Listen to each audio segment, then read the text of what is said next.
região de Paris. O Roundup Ready foi especialmente formulado para trabalhos de grande porte. Essa é a nova versão do produto. Aqui diz que é biodegradável. É a versão anterior. Aqui não diz mais biodegradável, portanto não deve ser. É o mesmo produto. Acho que não podem mais usar esse termo. Não deve ser realmente biodegradável. Cuidado para não espirrar no meu rosto. Fique tranquilo, não sou assassino. Iowa, Estados Unidos. Tenho certeza que esta soja Roundup Ready já está pronta para ser colhida. Os grãos estão com cerca de 11,5% de umidade, portanto estão perfeitos para a colheita. A primeira vez que ouvi falar sobre a soja Roundup Ready foi em uma revista de agricultura há uns 8 anos, e parecia uma inovação.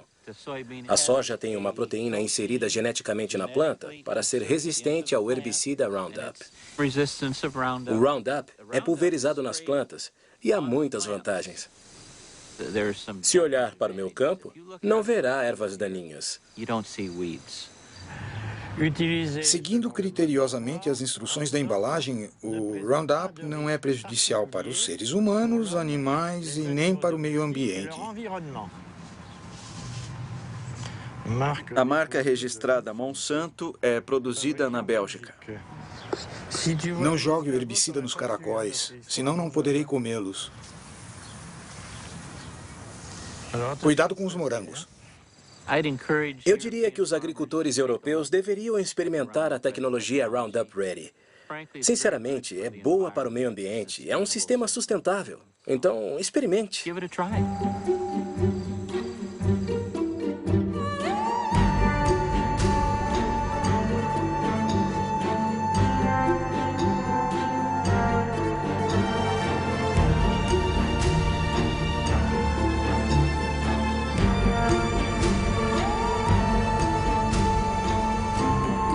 O mundo segundo a Monsanto.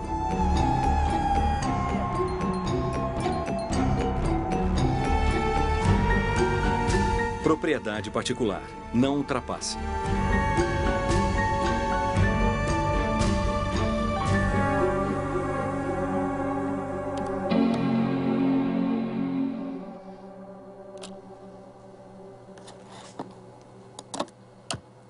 Monsanto. Durante mais de 20 anos, andei pelo mundo e em toda parte ouvia falar dessa multinacional americana. Mas o que ouvi nem sempre foi positivo. Para saber mais, naveguei pela internet durante meses e comecei a juntar as peças do quebra-cabeça. No website, a Monsanto se posiciona como uma empresa de agricultura cujo objetivo é ajudar agricultores a produzir alimentos mais saudáveis e reduzir o impacto da agricultura sobre nosso meio ambiente. Seu carro-chefe é o Roundup, o herbicida mais vendido no mundo nos últimos 30 anos.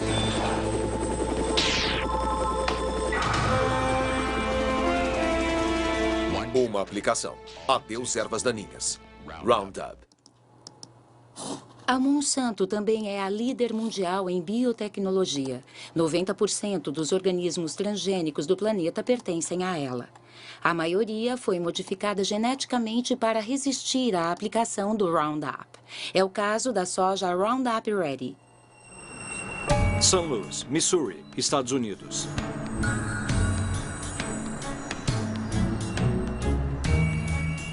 Os alimentos transgênicos da Monsanto invadiram o planeta. Mas nunca um produto despertou tanta polêmica e protestos ardorosos. Por quê? Afinal, o que está em jogo com os transgênicos? O passado da empresa poderia esclarecer quem ela é ou diz ser atualmente? Fundada em 1901 em St. Louis, Missouri, nem sempre atuou no setor de agricultura e era uma das maiores indústrias químicas do século XX. A química trabalha para você. E certamente a Monsanto está trabalhando para você. Monsanto, onde a química criativa faz maravilhas por você. As maravilhas apregoadas neste comercial fizeram da Monsanto uma das empresas mais controversas da era industrial. Plástico poliestireno. Agente laranja. Aspartame. Hormônio de crescimento bovino. PCBs ou bifenilas policloradas. Esses óleos criados quimicamente e usados no mundo todo para refrigeração e lubrificação de equipamentos elétricos foram as joias da coroa da Monsanto por mais de 50 anos. Nos Estados Unidos eram conhecidos como Aroclor, na França como Piralene e Clofen na Alemanha, até serem banidos no início da década de 80. Monsanto PCB.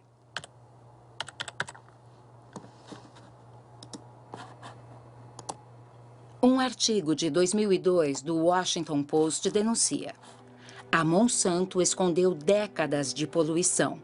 Isso aconteceu em Anniston, no Alabama. Anniston, Alabama, Estados Unidos.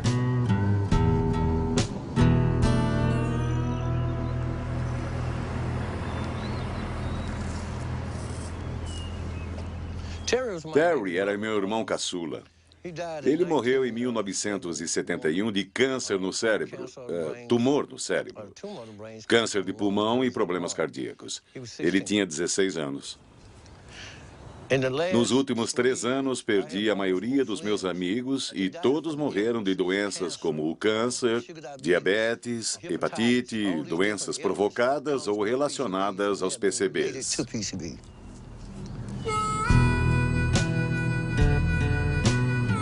Esta é a rodovia Monsanto.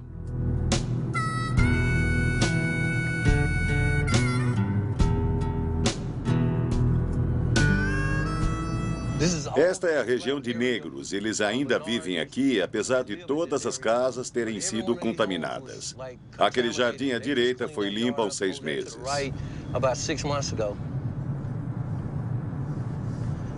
Tudo isso eram lares. As pessoas viviam aqui, mas tiveram que se mudar. Digo, as casas foram demolidas.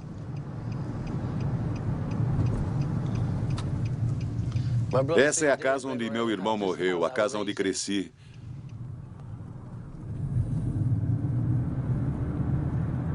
Está vendo ali? Eles enterraram PCBs por lá. A Monsanto tinha autorização para enterrar PCBs em Anniston. Esse é o córrego Snow Creek, aqui onde cimentaram. Os PCBs que a fábrica despeja vêm até aqui. É lixo tóxico e nunca disseram a ninguém, mas disseram ao Estado. O Estado não nos avisou.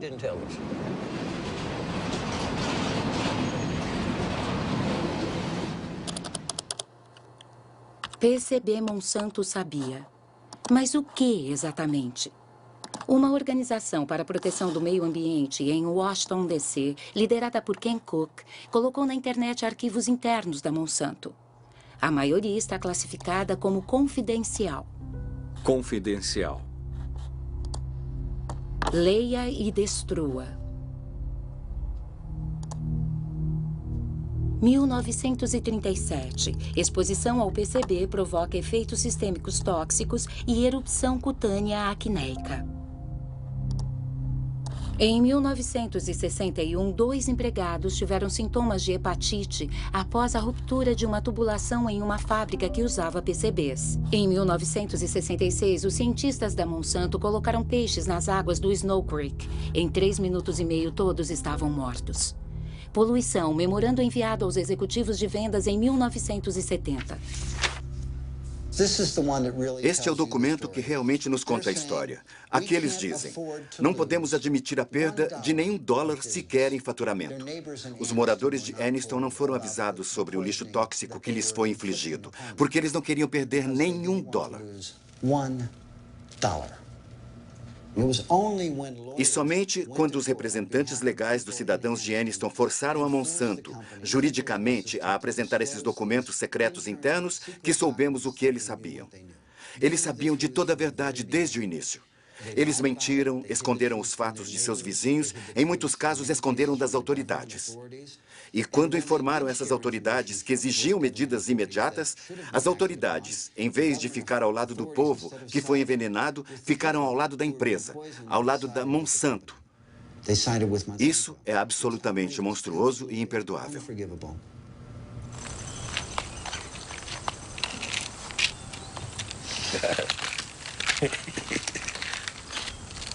Estes são os remédios? São, e tem mais aqui. Qual o seu nível de PCB? 63,8 no sangue. No sangue. Se fizesse uma biópsia dele agora, provavelmente estaria acima do limite em 3 ou 4 mil partes por bilhão ou mais. Qual o nível aceitável?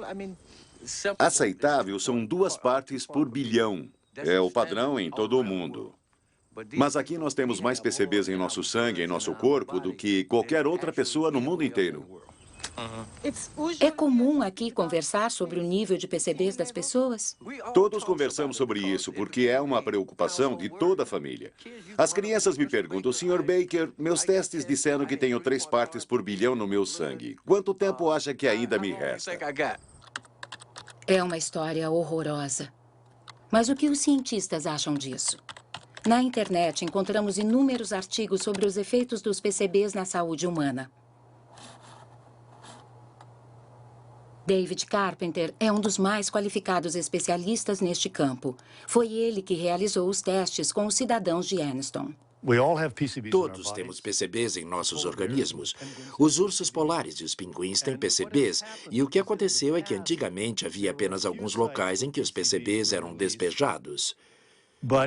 Mas com o tempo foram para o ar, para a água, e o resultado é que atualmente o mundo inteiro está contaminado com PCBs. A questão é que muitas doenças são provocadas por PCBs. A que todo mundo conhece é o câncer. Reunião dos moradores de Anniston expostos aos PCBs.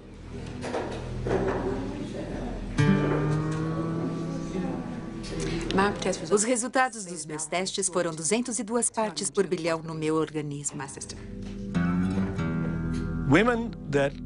Mulheres com PCBs em seus corpos dão à luz a crianças com grave retardamento mental.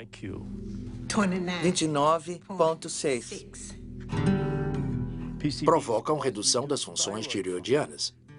Mais de 1.800. Provocam alterações nos hormônios sexuais. Só peço que me deixem morrer em paz. Morrer em paz. E eles irão pagar pelo que fizeram conosco.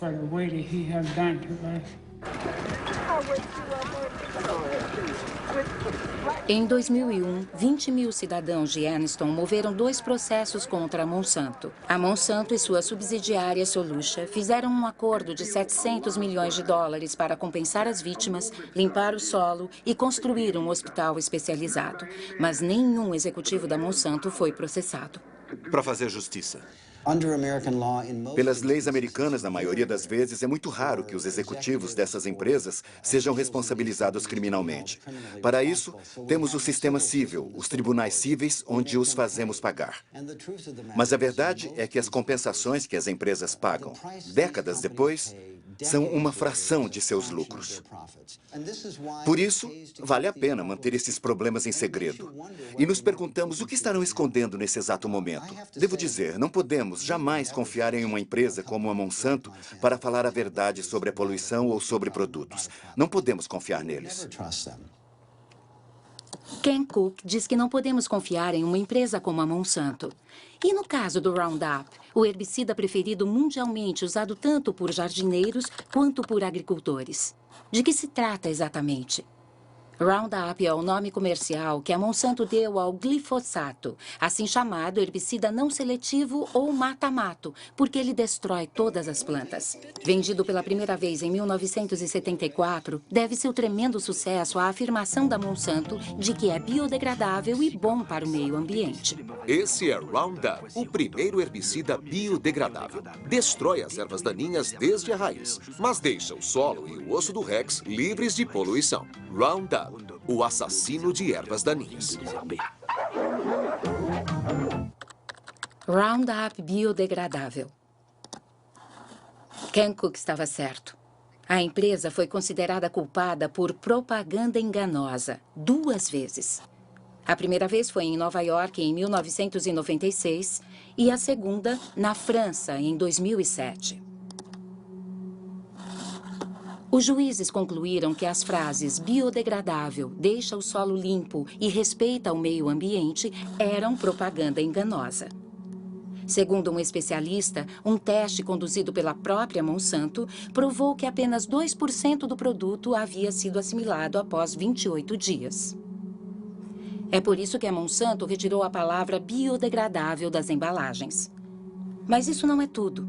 Muitos estudos científicos provaram que o Roundup é altamente tóxico. Por exemplo, ele provoca disfunções na divisão celular, como mostra o estudo do professor Robert Bellet.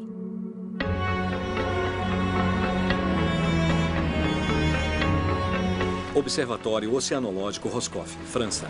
O professor Bellet trabalha no Centro Nacional de Pesquisa Científica e no Instituto Pierre e Marie Curie, na França. Ele estuda os efeitos do Roundup em ovos fertilizados de ouriços do mar. A grande surpresa é que o Roundup afeta a divisão celular. Vimos que o Roundup afeta um processo essencial da divisão celular. Não a divisão celular propriamente dita, mas os mecanismos que comandam a divisão celular. É preciso entender como as células se tornam cancerígenas. No início, todas as células são benignas e então, em certo momento, começam a ocorrer modificações nas células que as tornam instáveis sob o ponto de vista genético. Essa foi a primeira disfunção que observamos no Roundup. É por isso que consideramos que o Roundup provoca os primeiros estágios que levam ao câncer. Tivemos muito cuidado em não dizer que ele não provoca o câncer, porque talvez esse câncer não se desenvolva durante 30, 40 anos. Instabilidade genética. E o câncer começou. Mas ficou clara imediatamente a importância dessas descobertas para os usuários do produto. Especialmente porque a dosagem que testamos foi muito inferior à que as pessoas usam normalmente. Sabíamos que precisávamos alertar a população imediatamente e pensei que o melhor caminho seria comunicar à administração. Então fiquei chocado, muito chocado, porque me mandaram ficar calado sobre o que está por trás dos alimentos transgênicos.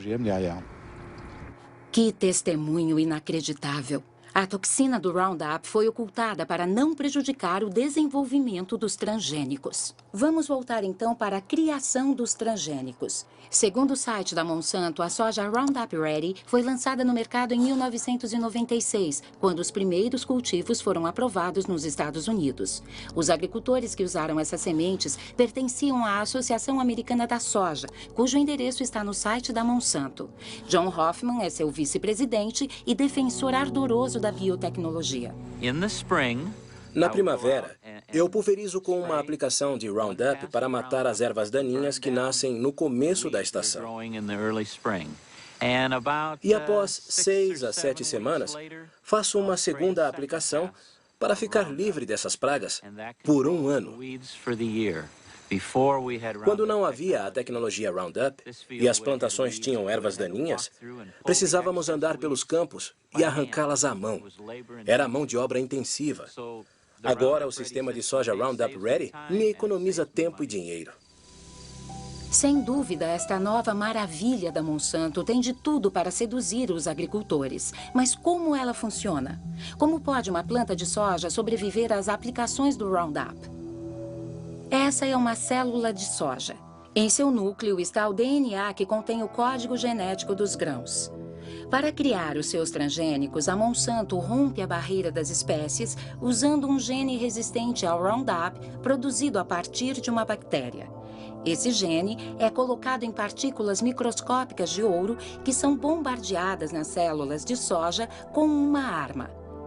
O gene penetra no DNA e dá origem a uma proteína que torna a planta resistente ao Roundup.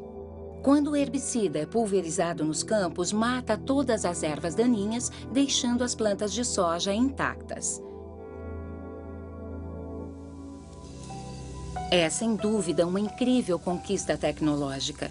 Mas esses grãos de soja fabricados para resistir a um herbicida poderoso vão acabar em nossos pratos. Devem ter sido rigorosamente testados antes de seu lançamento no mercado. Quem era o ministro da Agricultura naquela época? Dan Glickman, ministro da Agricultura no governo de Bill Clinton, de 1995 a 2000. Washington, D.C., Estados Unidos. O que percebi nos primeiros anos em que estive envolvido com a regulamentação da biotecnologia é que havia um sentimento geral no agronegócio e internamente em nosso governo, nos Estados Unidos, de que se você não marchasse em fileira cerrada a favor de aprovações rápidas de produtos biotecnológicos de cultivos transgênicos, então você seria, de certa forma, anti-ciência e anti-progresso. Sinceramente, acho que havia uma porção de gente no setor da agricultura industrial a quem não interessava as análises e testes que provavelmente deveríamos ter efetuado, pois tinham investido muito dinheiro nos produtos e, certamente, quando me tornei ministro e responsável pelo Departamento Regulatório da Agricultura, havia muita pressão sobre mim para não me empenhar muito no assunto, digamos assim.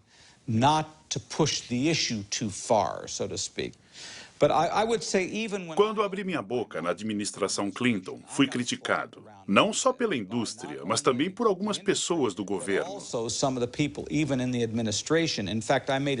Na verdade, fiz uma vez um discurso no qual dizia que precisávamos pensar com cuidado sobre a regulamentação dos transgênicos. E algumas pessoas dentro da administração Clinton, principalmente da área do comércio, ficaram muito chateadas comigo. Como pode o ministro da Agricultura questionar nosso regime regulatório? Isso mostra que, nos Estados Unidos, o ministro da Agricultura não tem a menor chance contra as multinacionais. Mas como foi a regulamentação dos transgênicos nos Estados Unidos? A norma mais importante foi emitida pela FDA, a Administração de Alimentos e Medicamentos, que é responsável pela regulamentação da segurança de alimentos e medicamentos. Título: Alimentos derivados de novas variedades de plantas. Data: 29 de maio de 1992. Princípio 1.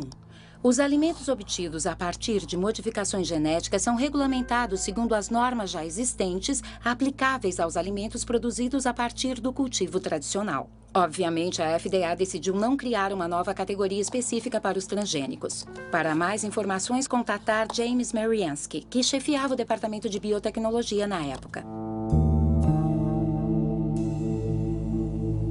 Cidade de Nova York, Estados Unidos.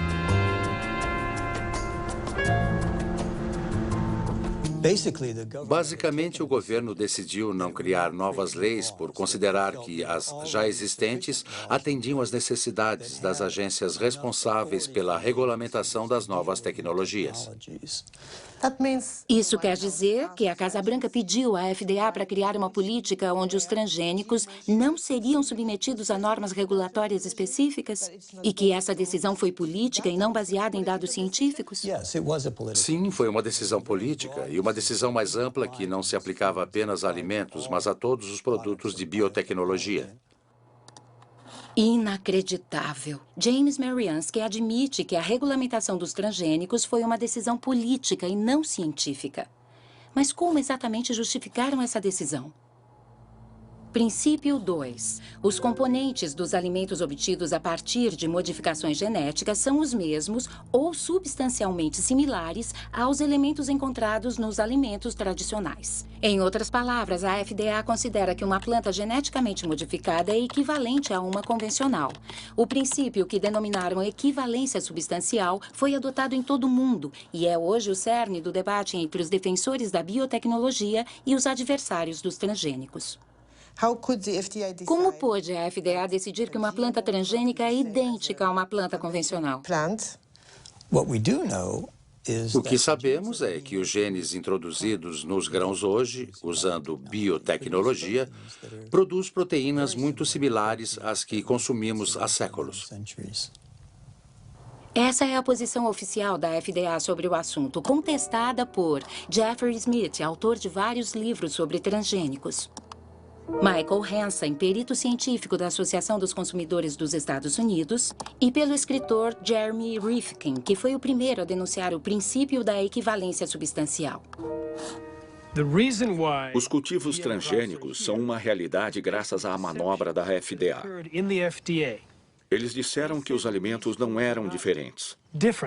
Usaram as expressões substancialmente equivalente, não significativa ou uniformemente diferentes e acabaram chegando a uma terminologia conhecida, geralmente reconhecida como segura, ou GRAS.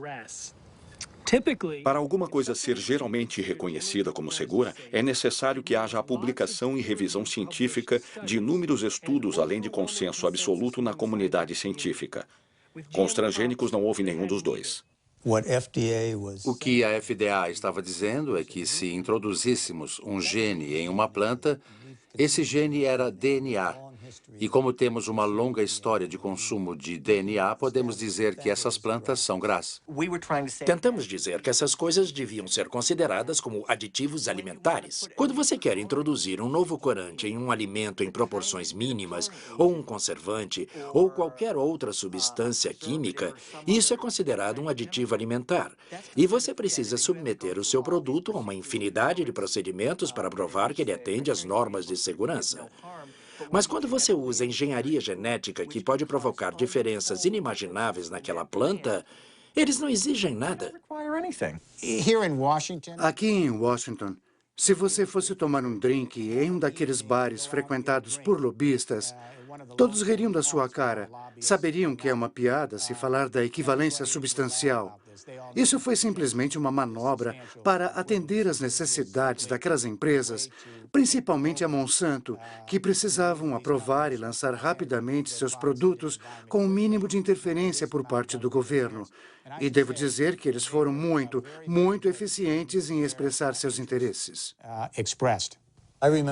Eu me recordo de reuniões onde os cientistas da Monsanto se encontraram com os cientistas da FDA, nas quais foram apresentadas todas as modificações que estavam sendo feitas e de que forma, e basicamente o que os cientistas da Monsanto diziam é que esses produtos deviam ser regulamentados. Nunca vi uma situação como esta, em que uma empresa tenha uma influência tão poderosa sobre os níveis mais altos de poder de decisão de regulamentação, como no caso da Monsanto com seus transgênicos no governo. Nesta cobertura jornalística, vemos a visita de George Bush Sr. a uma fábrica da Monsanto 9 anos antes do lançamento da soja Roundup Ready. Eu vou mostrar alguns procedimentos que realizamos quando transferimos genes de um organismo para outro. E o senhor vai efetuar na prática as manipulações que fazemos no laboratório, onde retiramos o DNA, selecionamos e combinamos diferentes partes. E depois... Depois juntam. Isso, depois juntamos. Este tubo de ensaio contém DNA proveniente de uma bactéria. O DNA tem a mesma aparência, seja ele de uma planta ou de um animal. Entendo. E com isso, o que você vai obter? Uma planta mais forte ou uma planta que resiste... Neste caso, uma planta que resiste ao herbicida. Entendi. Temos um herbicida fabuloso. Essa é a química. Quando George Bush Sr. fez seu tour pela fábrica, era o vice-presidente de Ronald Reagan. Para esse governo, a palavra de ordem era desregulamentação. A intenção era expandir a indústria, eliminando o que a Casa Branca chamava de obstáculos burocráticos, como testes de segurança ambiental e de saúde pública, que eram exatamente os problemas da Monsanto. No momento, estamos com uma solicitação no Ministério da Agricultura para testar o produto pela primeira vez em uma fazenda em Illinois este ano. E estamos ficando doidos com isso. Os gastos aumentam e nada acontece. Devo dizer que não podemos nos queixar da forma que o Ministério lida com isso. Estão procedendo corretamente porque é tudo muito novo e querem ter certeza do que estão fazendo. Mas se até setembro não tivermos autorização, poderemos dizer algo diferente. Podem falar comigo. Estamos no ramo de desburocratização. Talvez possamos ajudar. Em 1988, quando George Bush Sr. foi eleito presidente dos Estados Unidos, Dan Quayle foi o novo vice-presidente. 4 anos depois, anunciou a política americana em relação aos transgênicos, que foi redigida exatamente como a Monsanto havia idealizado. O passo que estamos dando faz parte do programa deste governo para a liberação de regulamentações que se encontra agora em sua segunda fase. Os Estados Unidos são hoje o líder mundial em biotecnologia e pretendemos continuar a sê-lo. Somente em 1991, esta indústria respondeu por um faturamento de 4 bilhões e até o ano 2000 prevê-se que atinja o patamar dos 50 bilhões. Isto é, se conseguirmos conter o excesso de regulamentações desnecessárias. Você acha que foi uma conspiração? Conspiração é uma palavra muito forte. Sob o ponto de vista corporativo, foi um golpe brilhantemente executado. Um senhor chamado Michael Taylor foi nomeado administrador adjunto da FDA exatamente na época que a política estava para ser definida. Quem é Michael Taylor? Na internet, temos apenas uma imagem deste homem que exerceu seu poder de uma forma muito discreta. Atualmente, ele lidera a Fundação Recursos para o Futuro.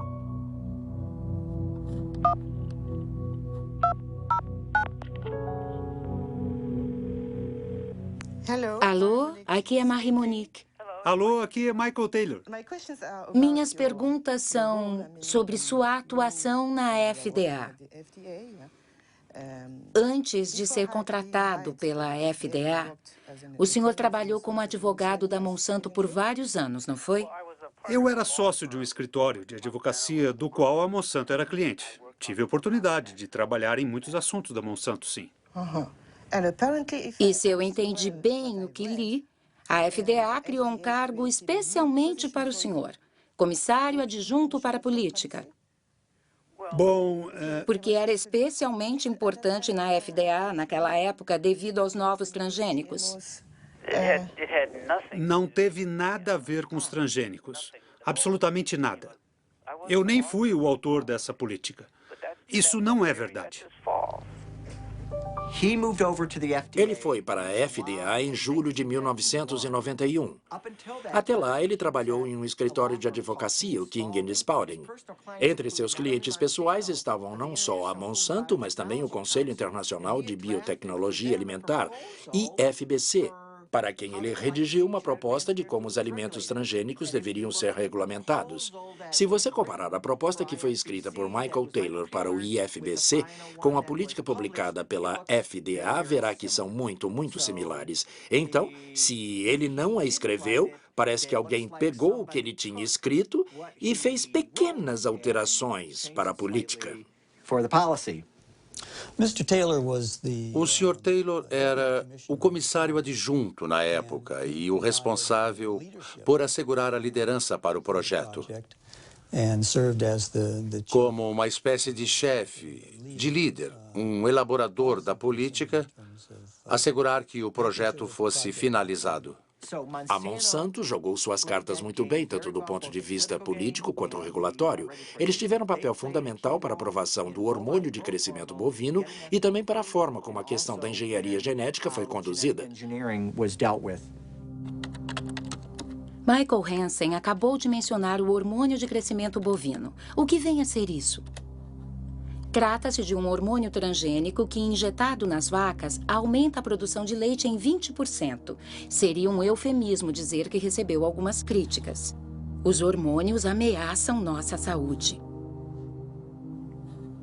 Veneno mortal. Manipulação.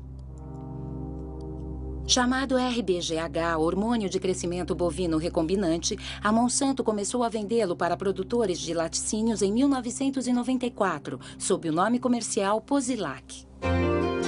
Propaganda para produtores de laticínios.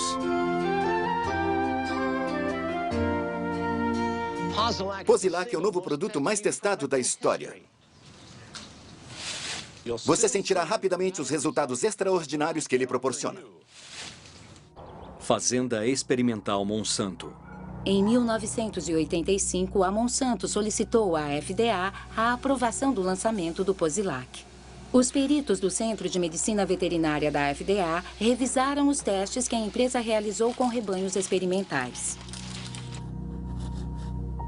O veterinário responsável pela revisão desses testes era Richard Burroughs, que afirmou que funcionários da agência regulatória omitiram e suprimiram dados.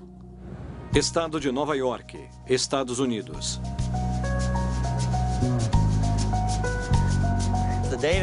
Os dados que a Monsanto nos apresentou não estavam completos. Faltavam várias informações importantes para a indústria de laticínios. Eles não abordavam questões importantes como a incidência de doenças como a mastite, que é uma infecção nas glândulas mamárias, e problemas de reprodução. Quando os primeiros dados chegaram e viu que estava faltando, disse: ok, pessoal, vocês precisam voltar e coletar mais informações. Isso deve ter atrasado o projeto em uns 2 ou 3 anos.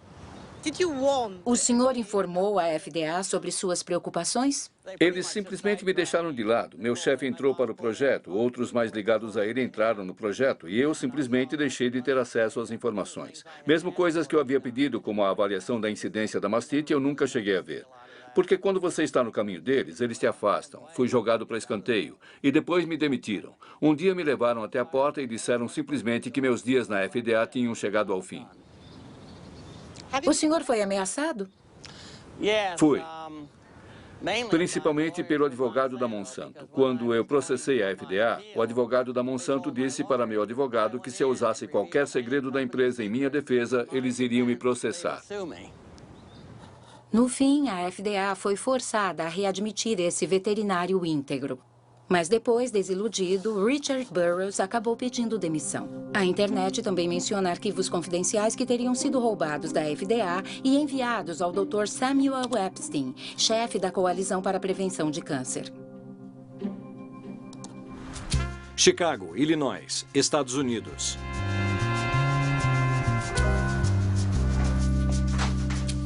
Em 1990, Samuel Epstein publicou um artigo no The Milkweed, o jornal mais importante da indústria de laticínios, editado por Pete Harding. O artigo era baseado nos documentos confidenciais que os dois haviam analisado. Um dia, acho que foi em outubro, cheguei ao meu escritório e vi uma caixa enorme, cheia de documentos. Vinha de Washington, mas não havia remetente.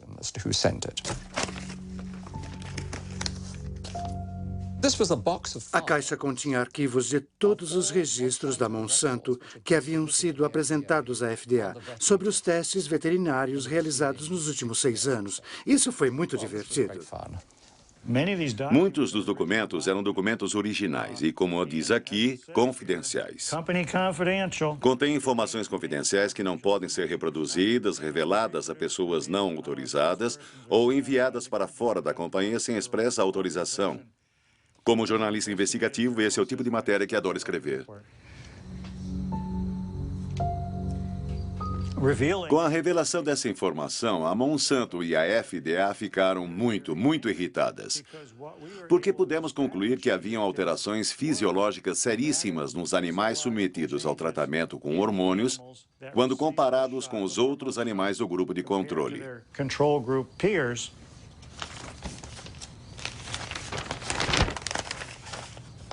Por exemplo, o tamanho dos ovários das vacas que receberam os hormônios sintéticos de diferentes grupos de tratamento aumentou em 34%, 42% e 44%.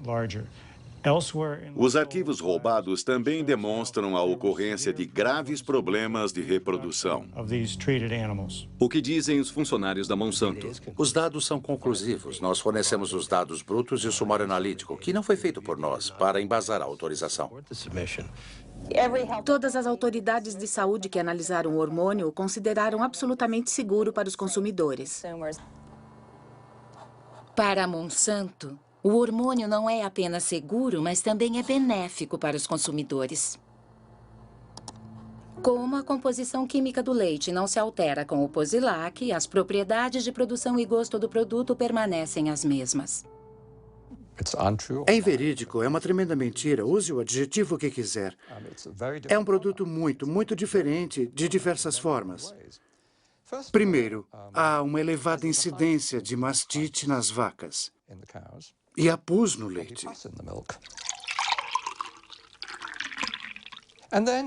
Depois há os antibióticos, dados às vacas para tratar a mastite. Então pode haver a presença de uma ampla gama de antibióticos no leite.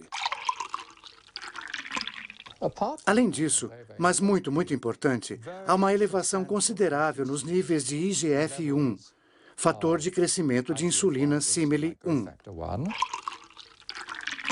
Nos últimos anos, foram realizados cerca de 60 estudos demonstrando a correlação entre índices elevados de IGF-1 e os cânceres de mama, de cólon e de próstata. Absolutamente inacreditável. Será que outros países aprovaram o RBGH? Parece que o hormônio foi banido na Europa e no Canadá. Canadá? Estranho, porque as autoridades canadenses costumam adotar como modelo as decisões da FDA. RBGH. Escândalo no Ministério da Saúde do Canadá. Monsanto acusada de tentar subornar o Ministério da Saúde canadense para a aprovação do RBGH. Eu, Margaret Haydon, prometo dizer a verdade. Em outubro de 1998, 3 cientistas do Ministério da Saúde do Canadá testemunharam em uma comissão do Senado para impedir a aprovação do hormônio transgênico. O escândalo tornou-se público graças ao Dr. Shiv Chopra, que o denunciou. Toda a verdade, nada mais que a verdade. Que Deus me ajude. A pergunta que eu me fazia era qual a verdade que eu deveria contar. A que eu conheço ou a que o ministro está me mandando contar? Este era o meu conflito. O que quero saber é, a Monsanto fez lobby com algum de vocês? Qualquer um? Doutora Haydon? Eu participei de uma reunião, acho que foi em 1989 ou 90, com representantes da Monsanto, meu supervisor, Dr. Grenell, e meu diretor, o Dr. Messier. Nessa reunião, esta empresa fez uma oferta de 1 a 2 milhões de dólares. Não sei o que aconteceu depois, mas no final dessa reunião, meu diretor disse que informaria os seus superiores sobre o ocorrido. E como reagiu a Monsanto? Bom, a Monsanto não negou que fez a oferta de 1 a 2 milhões de dólares nessa reunião. Mas depois eles tentaram dizer essa verba era para fazer mais pesquisas no Canadá, para testar mais vacas, o que fosse preciso. Mas isso foi o que aconteceu no Canadá e o hormônio não foi aprovado. E com base nas revelações do Canadá, o Parlamento Europeu vetou-o para sempre. Agora, de repente, nós 3, Margaret Haydon, Gerard Lambert e eu, fomos demitidos por desobediência. Foram despedidos? Os 3. Agora a nossa briga é no tribunal. Digam não ao hormônio de crescimento bovino. O Congresso dos Estados Unidos também abriu uma investigação a pedido dos opositores do RBGH que não aceitavam a proibição do rótulo sem RBGH nas embalagens de leite. Mas o mais curioso é que essa investigação nunca foi concluída. Hormônio de crescimento bovino, o BGH, testa a aceitação da engenharia genética pelos consumidores. No lixo! Joga no lixo! O hormônio bovino foi a primeira grande aplicação da biotecnologia na indústria alimentícia. E a Monsanto é uma corporação extremamente poderosa, com muitas ramificações nos primeiros escalões do governo e órgãos regulatórios. Acho que a ética predominante no governo federal era: a biotecnologia é tão importante que não podemos deixar que questões menores, como a saúde das pessoas e dos animais, a atrapalhem. A FDA o aprovou porque muitas pessoas que ocupavam posições-chave na Monsanto vieram para a FDA e conseguiram sua aprovação. É como portas giratórias, como uma hélice, uma espiral. Portas giratórias? Sim, portas giratórias. As portas giratórias não ocorrem apenas na agricultura, mas em muitas áreas. Donald Rumsfeld era o presidente da Cyril, que era uma subsidiária da Monsanto. Por favor, use as portas giratórias. O ex-embaixador do comércio, Mickey Cantor, foi para o Conselho de Administração da Monsanto. Por favor, use as portas giratórias. O juiz Clarence Thomas, da Suprema Corte, também trabalhou para a Monsanto. Portas giratórias da Monsanto. Vejamos o que estava acontecendo em 1999. Linda Fisher saiu da Agência de Proteção Ambiental e foi para Monsanto. Michael Friedman foi da FDA para Monsanto. Marsha Hale e Josh King da Casa Branca para Monsanto. Margaret Miller da Monsanto para a FDA. William Ruckelshaus da EPA para Monsanto, sem esquecer Michael Taylor, que foi e voltou várias vezes. Quando sua missão na FDA foi cumprida, o senhor voltou para Monsanto e se tornou vice-presidente de relações com a comunidade. Certo. Então não há conflito de interesses para o senhor? Não. E, de novo, regras são regras. E eu sempre atuei dentro das regras. Acho que, em termos de aceitação pela população, a empresa cometeu um erro atrás do outro.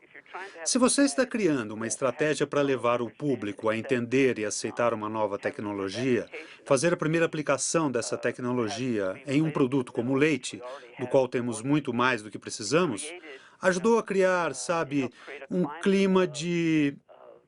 Suspeita. Sim, suspeita. A ideia de que em nenhum alimento transgênico as empresas não precisam submetê-lo à aprovação da FDA como é exigido na Europa é insuficiente. Não basta para obter a confiança e a aceitação pública. Eu, pessoalmente, disse que o Congresso deveria mudar a lei. Deveria ser criado um sistema de notificação obrigatória, assegurando que cada produto seja avaliado pela FDA e que esta emita um parecer sobre sua segurança. Eis um testemunho interessante. Parece que Michael Taylor tem algumas reservas sobre a política que ele próprio assinou em 1992. E quanto aos cientistas da FDA, houve consenso sobre a regulamentação dos transgênicos? Documentos da FDA mostram que a entidade ignorou as advertências de seus próprios cientistas. Escrito por Steven Drucker. Iowa, Estados Unidos. O advogado Steven Drucker representa a coalizão das associações sem fins lucrativos, ONGs. Ele processou a FDA e a forçou a quebrar o sigilo de seus arquivos internos sobre os transgênicos. Recebemos mais de 44 mil páginas dos documentos da FDA que revelaram que a FDA vinha mentindo para o mundo, pelo menos desde 1992, se não antes. Mas eles continuaram a mentir e ainda mentem. Eles afirmam que houve um consenso absoluto na comunidade científica sobre os alimentos transgênicos serem tão seguros quanto seus equivalentes convencionais e que houve comprovação científica suficiente para corroborar esse consenso. Ambas as afirmações são grandes mentiras. Por exemplo, o Dr. Louis Preble, do Grupo de Microbiologia da FDA, escreveu: há uma grande diferença entre os tipos de efeitos inesperados que ocorrem no cultivo tradicional e aqueles encontrados na engenharia genética. O Dr. Preble também salientou em seu memorando que alguns aspectos da engenharia genética podem ser ainda mais perigosos. A preocupação que diversos cientistas da FDA expressaram era tão clara e inequívoca que a executiva da FDA responsável por reunir e avaliar as informações dos cientistas, doutora Linda Kahl, escreveu um memorando para o coordenador de biotecnologia da FDA, Dr. James Mariansky. Segundo arquivos da FDA, cujo sigilo foi rompido recentemente, houve muitas críticas dos próprios cientistas da casa, dos cientistas da FDA, à política de regulamentação dos transgênicos. Houve, por exemplo, um memorando enviado para o senhor por Linda Kahl. Certo. Ela afirmou: os processos de engenharia genética e cultivo tradicional são diferentes.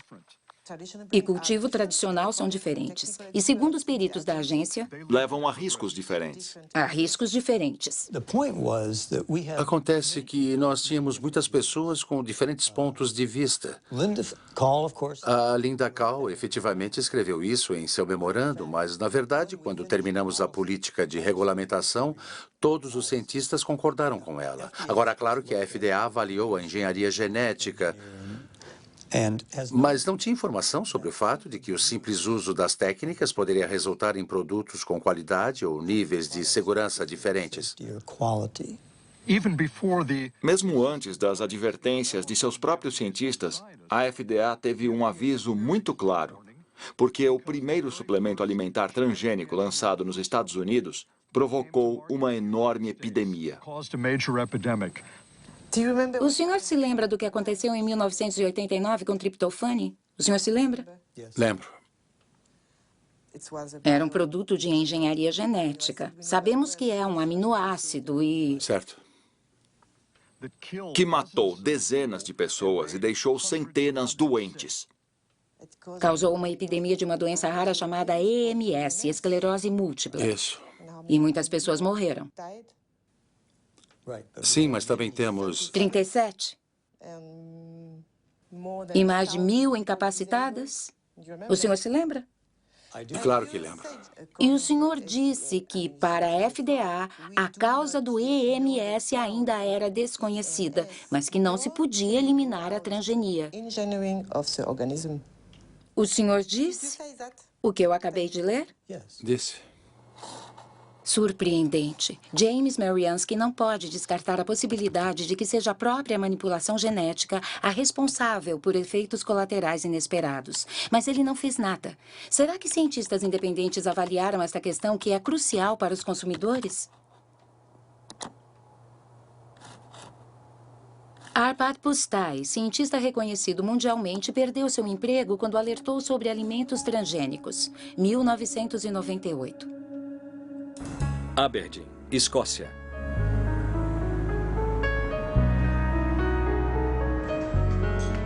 Arpad Pusztai trabalhava para o Instituto de Pesquisa Rowett, na Escócia. A pedido do ministro da Agricultura, dirigiu um estudo sobre batatas transgênicas, contando com uma verba de mais de 2 milhões de euros e uma equipe de 30 pesquisadores, com o objetivo de preparar a chegada dos alimentos transgênicos na Grã-Bretanha. Estávamos todos muito entusiasmados. Eu estava entusiasmado. O ministro da Agricultura pensava que se fizéssemos um estudo que contemplasse todos os aspectos, então isso seria um aval para quando os transgênicos chegassem ao nosso mercado. Poderíamos dizer que uma das instituições de pesquisa mais conceituadas e isentas da Europa os tinha avaliado e considerado seguros. Arpad Pusztai é especialista em lectinas. Essas proteínas atuam como inseticidas protegendo plantas contra pulgões. Os cientistas do Rowett criaram batatas que eram resistentes a pulgões, introduzindo em cada uma o gene responsável pela produção de lectina. Mas antes haviam se certificado de que, em seu estado natural, as lectinas propriamente ditas não apresentavam riscos para a saúde. Em seguida, as batatas transgênicas foram testadas em ratos. Tivemos dois resultados. Primeiro, houve um aumento de uma resposta proliferativa nas células das vísceras. Isso é indesejável, porque é possivelmente... Eu não estou dizendo que é cancerígeno, mas pode ter um efeito coadjuvante em um tumor induzido quimicamente. Outro efeito é que o sistema imunológico disparou. E isso nós não sabíamos se era bom ou ruim. Mas, com certeza, as batatas transgênicas foram reconhecidas como um corpo estranho. E estávamos convencidos que a inserção causava o problema, e não o transgene em si. Porque o transgene, mesmo em concentrações 800 vezes superiores, isoladamente não provocava nenhum problema. E esse era um ponto extremamente importante, porque naquele exato momento a FDA estava falando sobre uma tecnologia neutra. E o que dissemos, o que publicamos, e foi efetivamente confirmado, é que o problema não era o transgene, mas a tecnologia era o problema. Bem, os primeiros carregamentos de soja transgênica estavam chegando à Grã-Bretanha. Os superiores de Arpad Pusztai autorizaram-no a conceder uma entrevista à BBC. Como cientista, trabalhando ativamente no campo da pesquisa, eu posso dizer que considero extremamente injusto que os cidadãos britânicos sejam usados como cobaias. Eles jamais me perdoarão por isso. A Monsanto entendeu logo a importância de nossas conclusões, não tenha dúvida disso. Eles já sabiam dessas conclusões mesmo antes da entrevista ir ao ar, porque a Secretaria da Agricultura da Escócia recebia muito dinheiro da Monsanto. E eles não demoraram para entender as implicações de nossos resultados. Um dia após a transmissão da entrevista, o Dr. Arpad Pusztai foi demitido e a equipe de pesquisa desfeita. O Dr. Stanley Ewing era o responsável pela avaliação dos efeitos das batatas transgênicas nos órgãos internos dos ratos. Ele não tem mais nenhuma ilusão sobre a independência da pesquisa científica. Eu estava muito zangado e muito preocupado. Era como se o mundo todo estivesse sumindo sob os meus pés. O que estava acontecendo, afinal? Começaram a atingir a reputação de Stanley, a desacreditá-lo. Ele foi forçado a se aposentar. Foi desacreditado na universidade. O senhor também? Sim. Foi um período muito difícil. Pois é, e um dia meu trabalho era maravilhoso, no dia seguinte era uma porcaria. Eu tinha uma ou duas ideias sobre o que estava acontecendo, mas nada de concreto. E continuei sem saber exatamente o que havia acontecido até 8 anos atrás, quando encontrei uma pessoa do Rowett, o Dr. Roy, em um jantar dançante a que compareci. O Dr. Roy estava na mesa ao lado da minha e acabei comentando com ele. Não é uma coisa horrível o que aconteceu com o Arpad? E ele respondeu, pois é, e você sabe que houve não um, mas 2 telefonemas do gabinete do primeiro-ministro para o diretor? E aí, é claro, entendi claramente o que havia acontecido. Era uma coisa supranacional, por assim dizer, uma pressão sobre o governo de Tony Blair para acabar com este trabalho que, para os americanos, ameaçava sua base industrial. A indústria de biotecnologia, para ser mais exato. O escândalo de Arpad Pusztai deflagrou uma rejeição em massa dos transgênicos na Grã-Bretanha, sob a liderança do Greenpeace. Um ano mais tarde, Robert Shapiro, presidente da Monsanto naquela época, concordou em participar de uma teleconferência organizada pelo Greenpeace. Estas são as únicas imagens disponíveis do ex-presidente, que levou a empresa para a era da biotecnologia com o slogan Alimentação, Saúde e Esperança.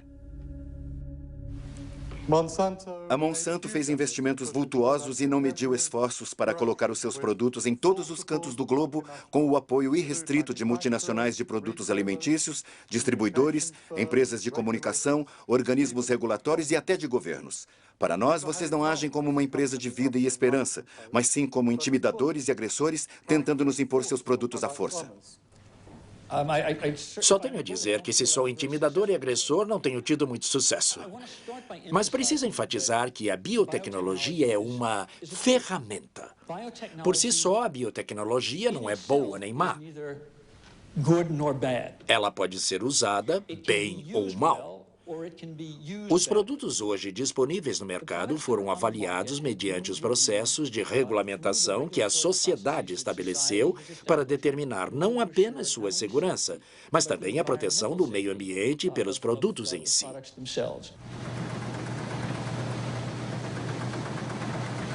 Após 10 anos de participação no mercado, a soja Roundup Ready representa 90% de toda a soja plantada nos Estados Unidos. Na verdade, 70% dos alimentos hoje disponíveis no mercado americano contêm elementos transgênicos.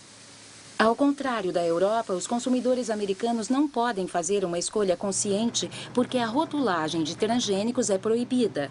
E isto é consequência direta do princípio da equivalência substancial. Eu tenho um grão de soja na minha mão e posso até comê-lo. É muito seguro. Acho que a FDA acredita que, em termos de segurança alimentar, a soja transgênica é tão segura quanto qualquer outra variedade. E como a FDA tem certeza disso? Nos baseamos em todas as informações que a empresa forneceu para a FDA, que foram revisadas pelos cientistas da FDA. A empresa não tem qualquer interesse em criar um estudo que mascare os resultados. Como James Mariansky pode estar tão certo disso? Se eu digitar Monsanto, falsificação de pesquisas científicas, chego a 174 mil resultados de busca. Entre eles, um relatório da Agência de Proteção Ambiental dos Estados Unidos. Monsanto acusada de falsificar os resultados de pesquisa da cancerogenicidade das dioxinas. Nitro, Virgínia Ocidental, Estados Unidos. A história começou em Nitro, uma fábrica da Monsanto que produzia um poderoso herbicida chamado 2,4,5-T. Em 1949, uma explosão na fábrica provocou efeitos colaterais inesperados. 228 trabalhadores desenvolveram uma doença extremamente desfigurante, a chamada cloracne, provocada pela dioxina, subproduto altamente tóxico do 2,4,5-T.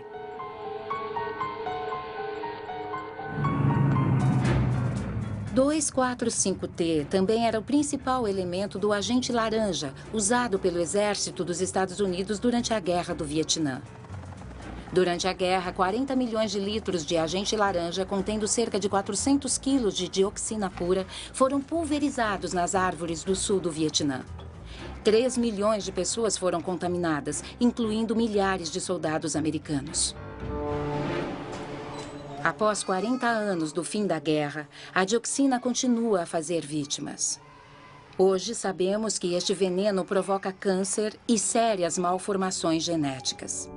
Hospital Tudu, cidade de Ho Chi Minh, Vietnã.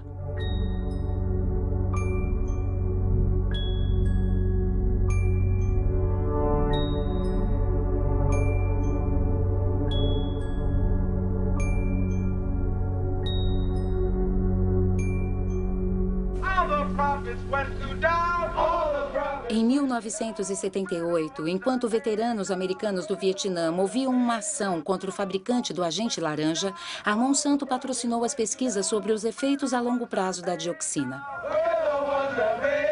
A empresa pagou cientistas para comparar a saúde dos trabalhadores expostos durante o acidente da Nitro, 30 anos atrás, com a saúde de trabalhadores não expostos.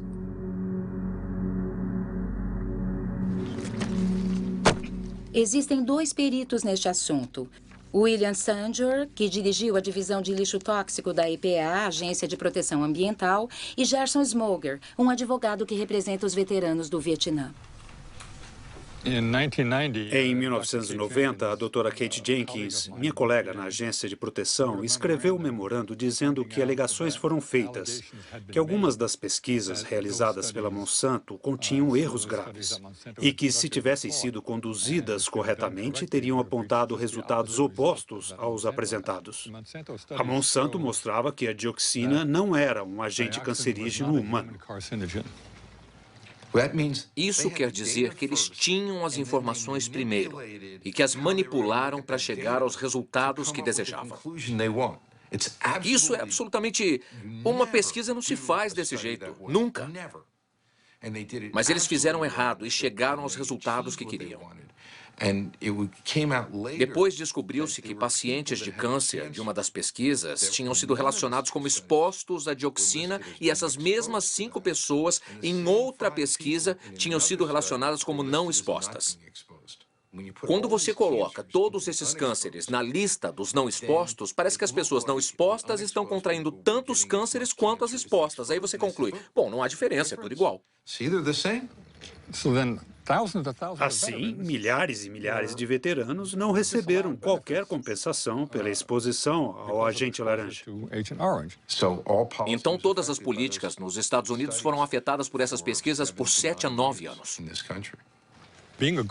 Como boa cientista e excelente colaboradora da EPA, e por sinal, uma pessoa absolutamente destemida, Kate Jenkins escreveu um memorando para a direção científica da EPA, pedindo-lhes que revisassem as 2 pesquisas e verificassem se haviam sido realizadas corretamente. O fato é que não houve qualquer investigação da Monsanto. Ela não existiu. Ninguém verificou as pesquisas. Ninguém. Ponto final. A única pessoa a ser investigada foi a Kate Jenkins, a denunciante. A pobre mulher teve sua vida transformada no inferno, foi perseguida, assediada, teve de mudar de emprego. Pensando na Monsanto hoje, quando eles dizem que os alimentos transgênicos são absolutamente seguros, o senhor confia? Não acredito em nada do que a empresa diz, nada. Eu poderia talvez acreditar numa entidade independente que avaliasse essas afirmações, dependendo da efetiva independência e eficiência dessa entidade. Exatamente. Para provar a segurança da soja Roundup Ready, a Monsanto realizou uma pesquisa que foi apresentada em 1996 por uma publicação científica respeitada. O estudo propunha-se a avaliar os efeitos da soja transgênica na saúde animal, especificamente em ratos, e foi cuidadosamente revisto por um cientista dinamarquês já falecido e por um especialista norueguês, Ian Prime. Lamento dizer que o valor científico deste estudo é muito pobre. É uma decepção. Uma grande decepção, principalmente porque este trabalho deveria dar respaldo ao princípio da equivalência substancial. Por exemplo, aqui diz que a alimentação dos animais proporcionou alguma certeza de que não haviam ocorrido mudanças significativas. Alguma certeza não é suficiente para mim. Eu não quero alguma certeza, eu quero 100% de certeza. Na página 723, eles dizem também que, exceto pela cor de um marrom mais escuro, os fígados têm aparência normal na necrópsia. Mas você não pode dizer isso sem examinar o interior do órgão, fazer secções mostrando no microscópio que não há diferença. Eles também usaram ratos mais velhos. Obviamente, se quiser evitar problemas, use animais adultos. Mas se você realmente quiser avaliar a ocorrência de alterações, deve usar animais mais jovens, é claro. De certa forma, podemos dizer que isso é tudo menos ciência, porque há uma porção de informações que deveriam ter sido apresentadas e sequer foram mencionadas. O senhor tentou ter acesso aos dados brutos? Eu não, mas um colega meu tentou, e foi extremamente frustrante. O tempo que ele passou indo de um escritório para outro, até finalmente ele receber um não como resposta. Se não houvesse nada a esconder, ver esse material não seria um problema. Pelo contrário, qualquer um se disporia a entregar os seus dados para que pudessem ser avaliados. Mas quando há uma recusa, você começa a suspeitar. Por quê? O que está acontecendo aqui?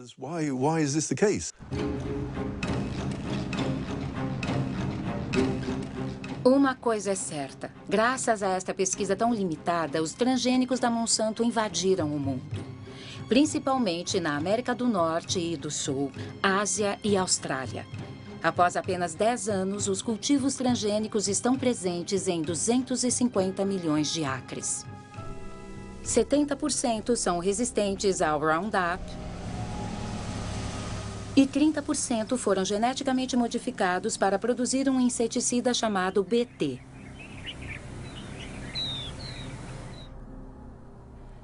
A partir de 2001, a empresa passou a publicar anualmente um documento intitulado O Nosso Compromisso, uma espécie de declaração ética na qual a Monsanto procura justificar suas práticas comerciais. Mas no centro da oposição aos transgênicos está o assunto de patentes. Aqui a Monsanto chama sua propriedade intelectual, cujo objetivo é proteger seus investimentos. Protegendo o nosso investimento. Na América do Norte, todos os agricultores que compram sementes transgênicas devem assinar um acordo de tecnologia pelo qual se comprometem a respeitar a patente da empresa sobre o gene modificado. Cultivos transgênicos são protegidos pela lei de patente dos Estados Unidos. E por isso eu não posso guardar a semente para replantar no ano seguinte. Isto é uma proteção para a Monsanto, para as empresas de biotecnologia, porque elas investiram milhões e milhões de dólares para criar esta nova tecnologia. E como a Monsanto fica sabendo se alguém replantou as sementes?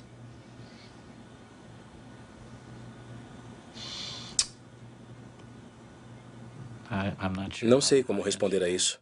Não sei como eles iriam saber se alguém replantou as sementes. É uma boa pergunta para a Monsanto.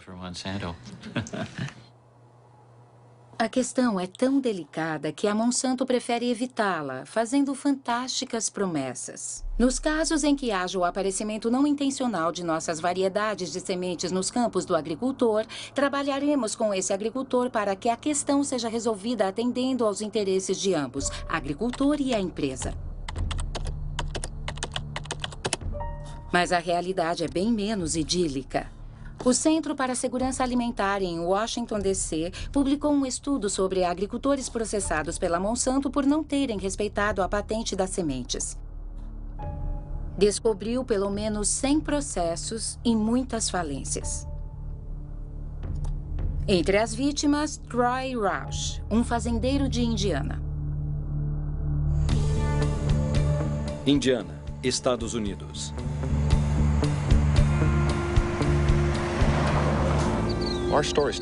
A nossa história começa em 1999.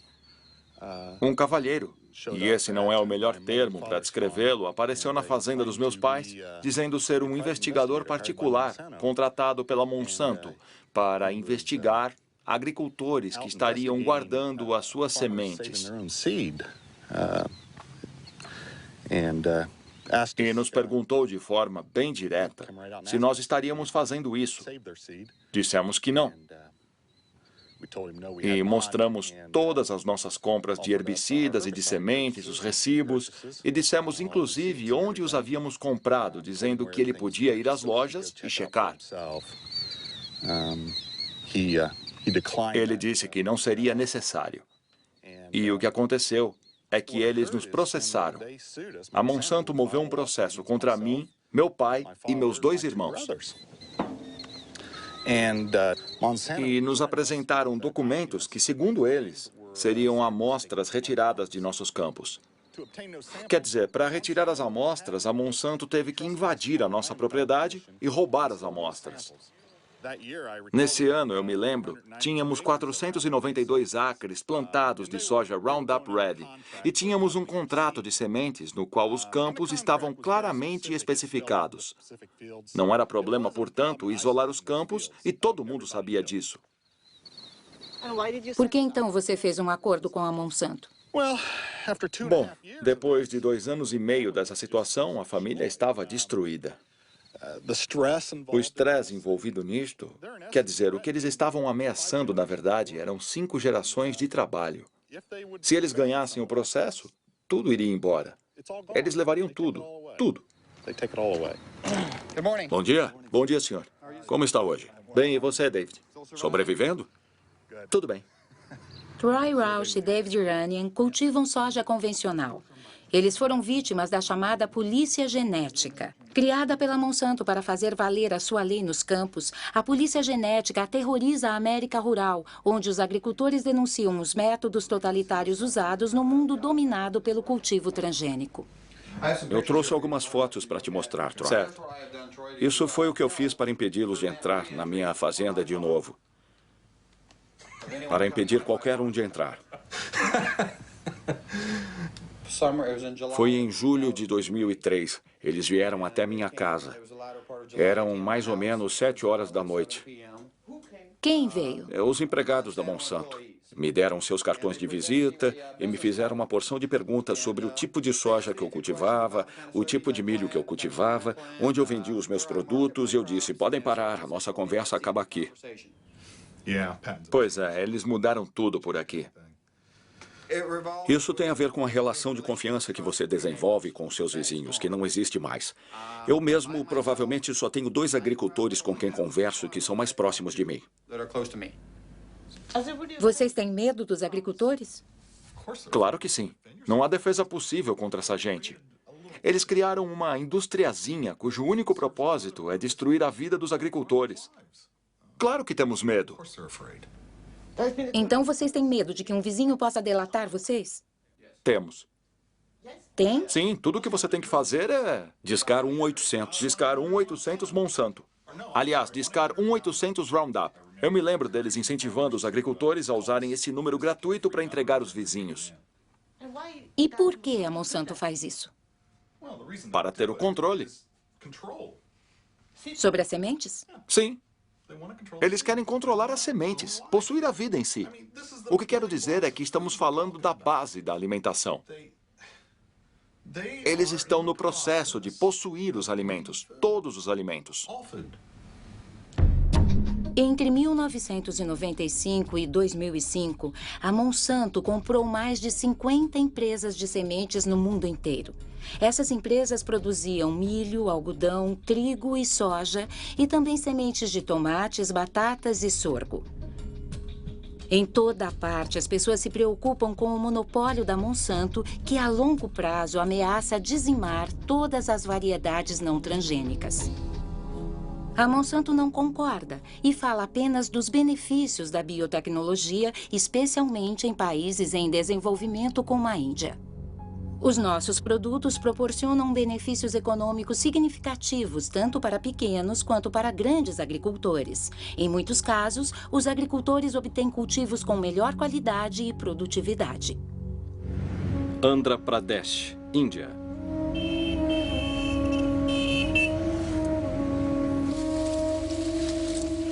A Índia é o terceiro produtor mundial de algodão.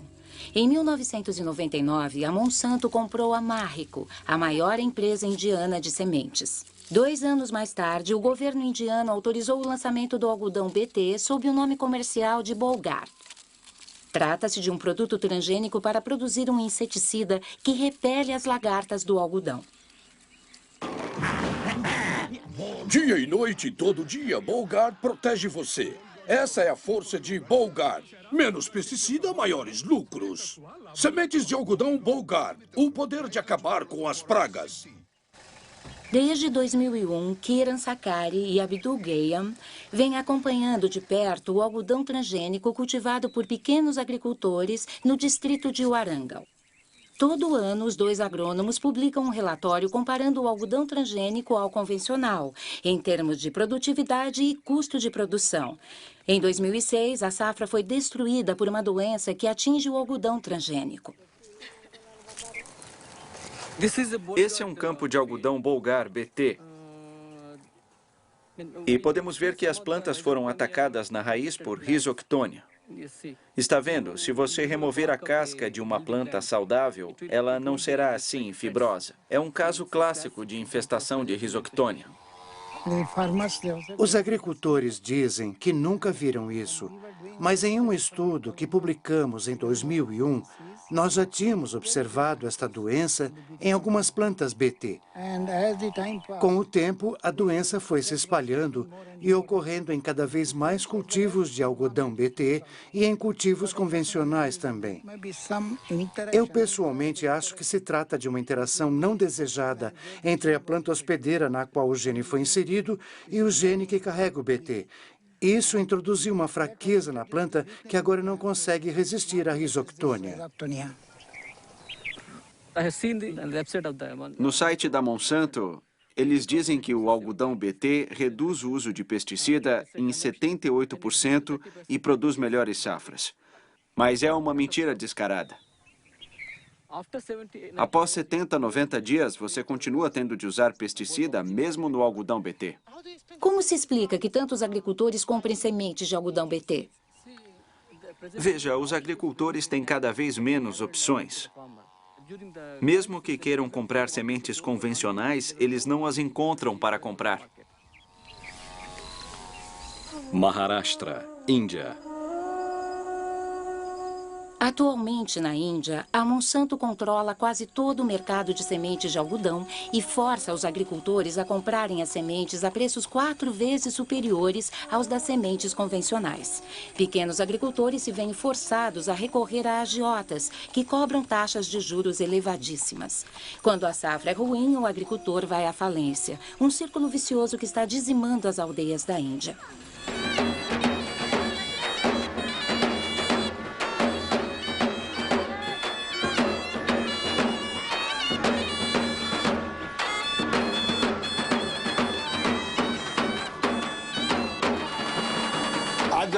Por que ele se suicidou? A safra foi muito ruim. Algodão BT? Sim, algodão BT. Alguma outra razão? Dívidas. Quantos anos ele tinha? 25. Ele bebeu 1 litro de pesticida.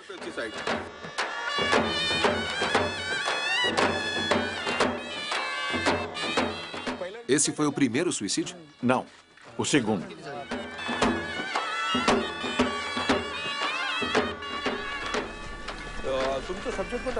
Tragédias como a que acabamos de testemunhar ocorrem 3 vezes por dia na região de Vidarbha, onde o algodão BT foi introduzido em 2005. Claro que o suicídio de agricultores na Índia não é novidade. Mas o algodão transgênico está levando-o a patamares absurdos. Porém, nesta batalha de Davi contra Golias, poucos se atreveram a denunciar este escândalo internacional.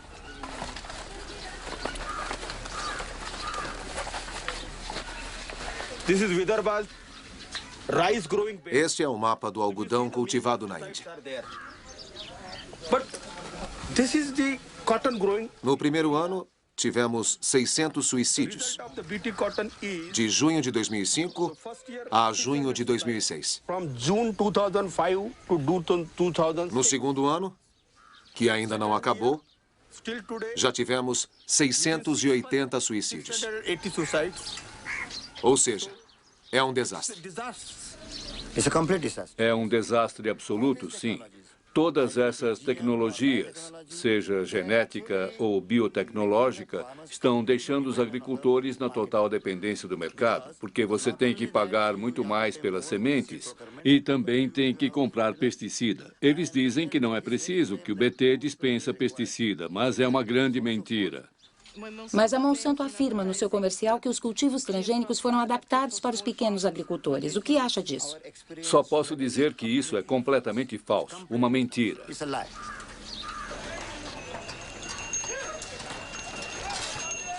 Neste dia, em dezembro de 2006, a rebelião começava a germinar no maior mercado de algodão do estado de Maharashtra. 3 dias mais tarde, explodiram os tumultos nos quais foram presos dezenas de pequenos agricultores, entre eles Kishore Tiwari. O preço que eles estão pagando é muito baixo. Todos os agricultores estão preocupados. Quanto você pediu emprestado? 52 mil rúpias de dívida. 60 mil rúpias. 50 mil rúpias. 20 mil rúpias. 50 mil rúpias. 15 mil rúpias. Quem vai deixar de plantar algodão BT no ano que vem?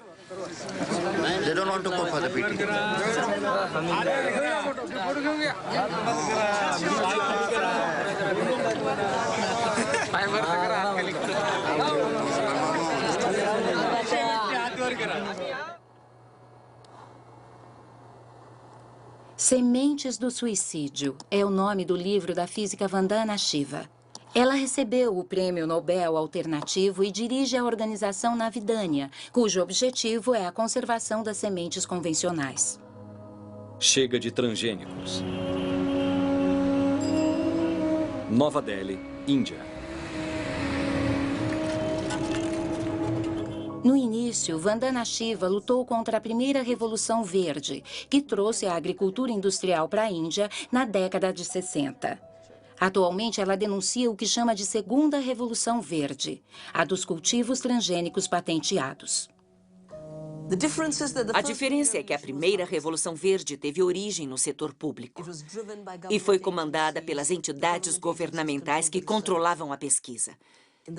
Já a segunda Revolução Verde foi deflagrada pela Monsanto. Foi uma revolução promovida pela Monsanto.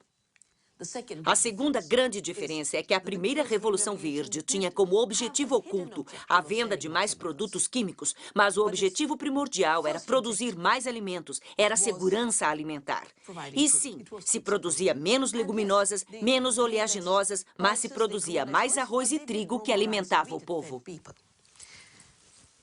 A segunda Revolução Verde não tem nada a ver com segurança alimentar. Tem a ver com o lucro da Monsanto. É só o que interessa. Sempre foi dito que a engenharia genética era o caminho para chegar às patentes, mas as patentes são seu real objetivo. Se olharmos o planejamento de pesquisa da Monsanto, veremos que no momento eles estão pesquisando cerca de 20 cultivos diferentes com genes BT. Não há nada que deixe intocado. A mostarda, o quiabo, a berinjela, o arroz, a couve-flor. Uma vez que estabeleceram a norma, esta semente passa a ser propriedade deles. Royalties podem ser coletados. Vamos depender deles para cada semente que plantarmos, para cada produto que colhermos. E se eles controlarem as sementes, vão controlar os alimentos, e isso é estratégico. Claro, é muito mais poderoso do que bombas, mais poderoso do que qualquer arma. É o melhor método para controlar as populações mundiais. A Monsanto respondeu à argumentação de Vandana Shiva exibindo seu compromisso, integridade, diálogo, transparência e compartilhamento. Queremos participar de forma construtiva deste processo em conjunto com os países do mundo. Queremos encontrar respostas para todas as questões. Os produtos precisam ser seguros para o meio ambiente. Precisamos saber como eles vão afetar a biodiversidade, como vão afetar as outras plantas, os insetos e os pássaros. E quanto ao cruzamento genético? O que acontece se os transgênios cruzarem com plantas nativas? Para mim, isso significa, acima de qualquer coisa, escutar atentamente e respeitar todos os pontos de vista. Apesar de sua aparência tranquila, Robert Shapiro tocou em um assunto que preocupa os adversários dos organismos transgênicos, a contaminação transgênica, que a Monsanto prefere denominar de presença acidental que faz parte da natureza. Segundo um estudo dirigido pelo professor Dr. Ignácio Chapela, os transgênicos já contaminaram o milho mexicano. Este estudo, publicado pelo jornal científico Nature, deflagrou uma violenta controvérsia. São Francisco, Califórnia, Estados Unidos. Durante 15 anos, trabalhei com comunidades indígenas em Oaxaca, no México, e elas desenvolveram a capacidade de analisar o seu próprio meio ambiente, elas mesmas. Um dos meus alunos decidiu treinar as pessoas para detectarem organismos transgênicos. Levamos conosco o controle positivo do milho americano, que sabíamos ser transgênico. E estávamos procurando por um controle negativo, quando nos lembramos que o melhor controle negativo seria, sem dúvida, o milho das comunidades locais, que todos acreditávamos ser o mais limpo e o mais preservado de todo o mundo.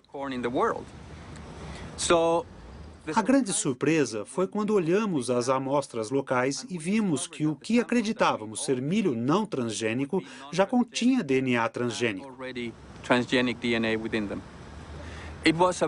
Foi realmente uma enorme surpresa para nós descobrir que estas espécies locais, cuidadas e mantidas pelas populações indígenas há milhares de anos, já tinham sido atingidas por contaminação transgênica, principalmente dos Estados Unidos. Oaxaca, México. O México é o centro de origem do milho. Mais de 150 variedades locais podem ser encontradas somente na região sul de Oaxaca. Esta enorme biodiversidade é um tesouro, o reservatório genético de milho do mundo. Milhões de agricultores mexicanos o vêm mantendo há milhares de anos. Este milho é para a família? Sim, só para a família. Nós o usamos para fazer tortilhas. Este ano ele ficou em um tamanho ótimo, por isso vamos guardar as sementes para cultivar no ano que vem. Vocês não compram as sementes? Não. Trocam? Sim, é um sistema de troca já tradicional.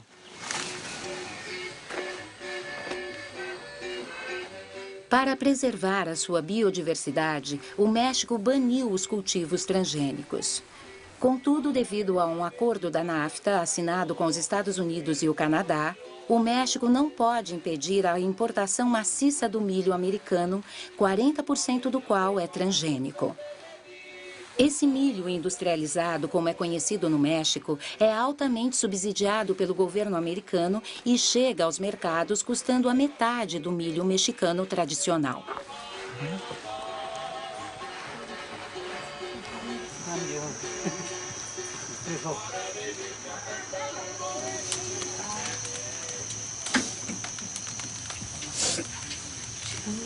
Posso falar com você enquanto faz as suas tortilhas com milho local? Pode.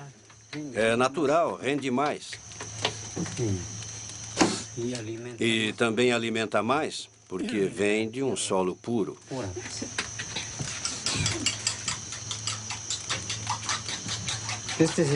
Este é o milho azul. Antigamente, os meus antepassados só plantavam este tipo de milho. Hoje em dia, eu também o mantenho. Esse milho já existia antes da conquista dos espanhóis? Já, mas agora estamos vivendo outro tipo de conquista. Que conquista?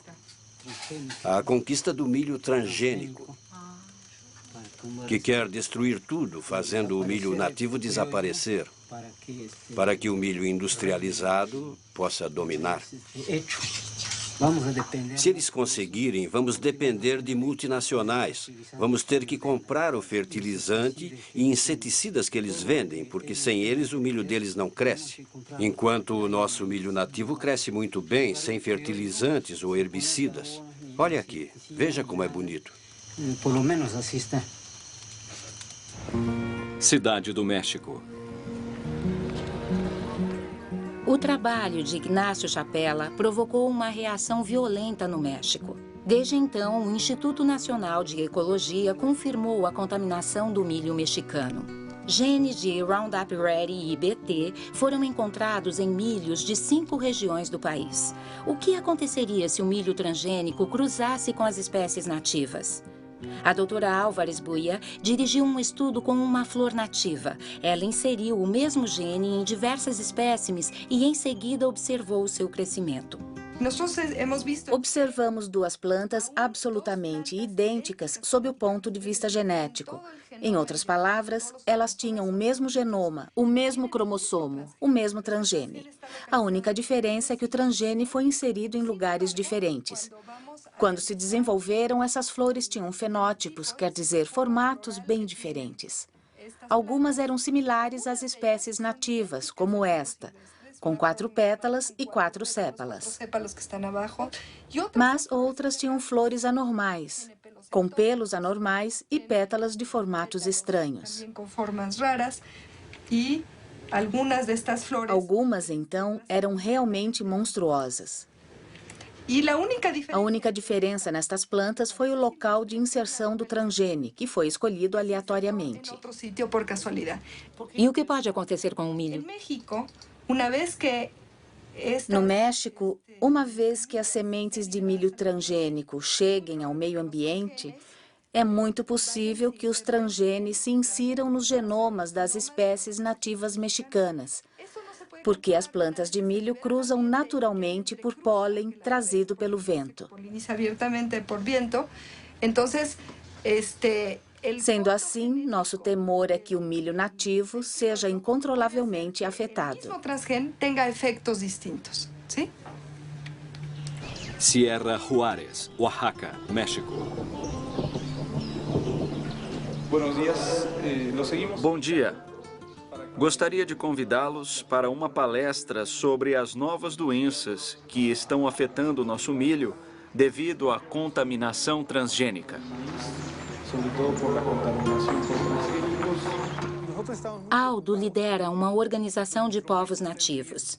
Durante 2 anos, conduziu uma campanha de informação nas comunidades de Oaxaca, em cujas plantações os temores de Helena Álvares já foram confirmados.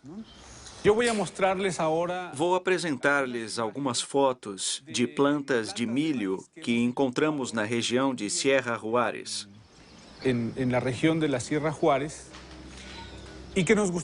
Gostaria de saber se vocês já viram alguma coisa parecida em suas comunidades.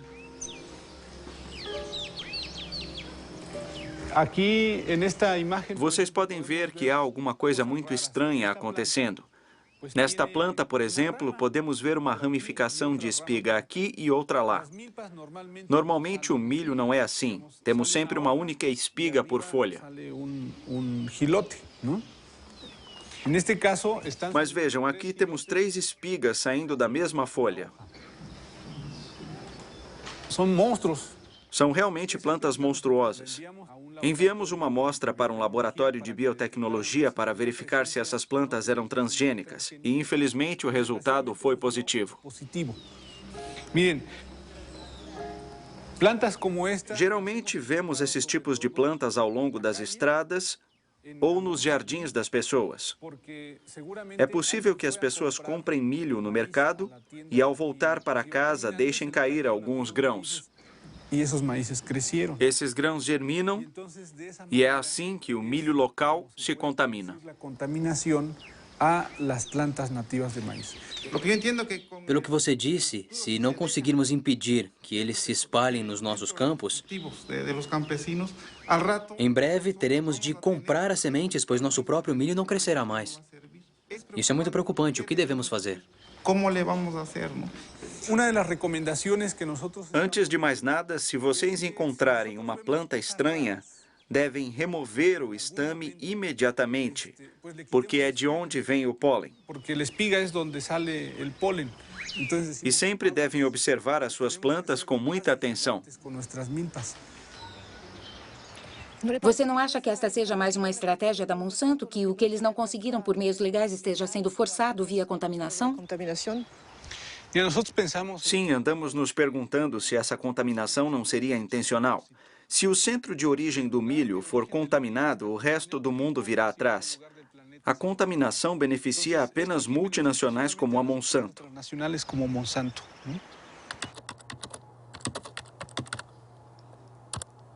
E como reagiu a Monsanto ao trabalho de Ignácio Chapela sobre a contaminação do milho mexicano? A campanha suja da Monsanto conseguiu a demissão do professor Ignácio Chapela. Uma matéria de Jonathan Matthews que lidera o GM Watch, um serviço de informações sobre organismos modificados geneticamente sediado no sul da Inglaterra. Norwich, Inglaterra.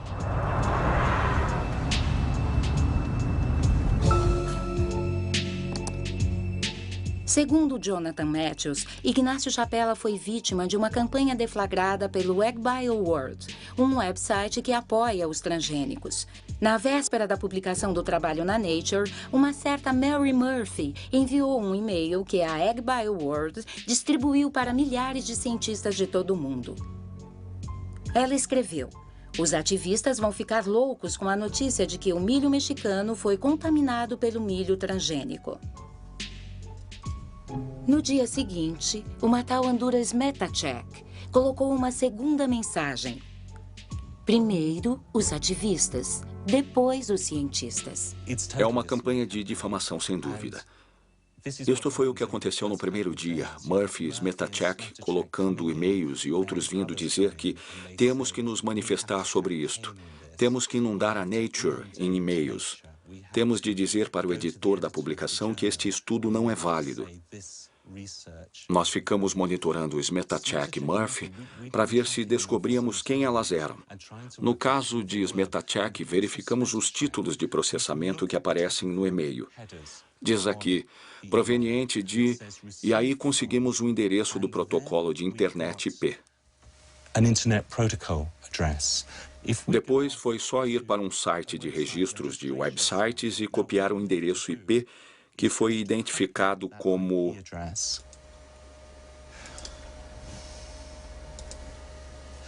pertencendo à organização Monsanto, sediada em St. Louis. Já a Mary Murphy deixou algumas dicas que facilitaram o nosso trabalho. Se olharmos a informação que apareceu postado por Mary Murphy, conseguimos o endereço IP bw6.beavywood.com. Descobrimos que este era o nome anterior de uma agência de relações públicas, hoje The Bivens Group, em cuja lista de clientes se encontra a Monsanto. Isso quer dizer cientistas de mentira? Que golpe baixo! Sim, é campanha muito suja. Quer dizer, não existe qualquer ética no que está acontecendo aqui. Trata-se de uma organização que está determinada a forçar a entrada de seus produtos em países no mundo inteiro, determinada a acabar com a reputação de quem quer que se coloque em seu caminho. As acusações de Jonathan Matthews foram publicadas na imprensa britânica, mas a Monsanto preferiu ignorá-las.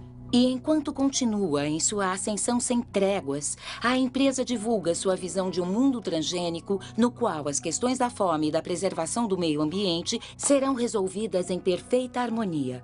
A experiência demonstra que a coexistência da biotecnologia e de sistemas orgânicos e convencionais não é apenas possível, mas já está ocorrendo pacificamente em todo o mundo.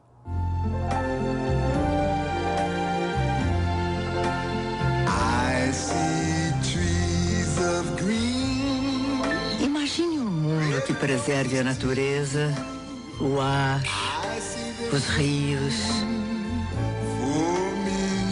onde a gente possa produzir mais com menos agrotóxicos, sem desmatar as florestas. Você pensa num mundo com transgênicos.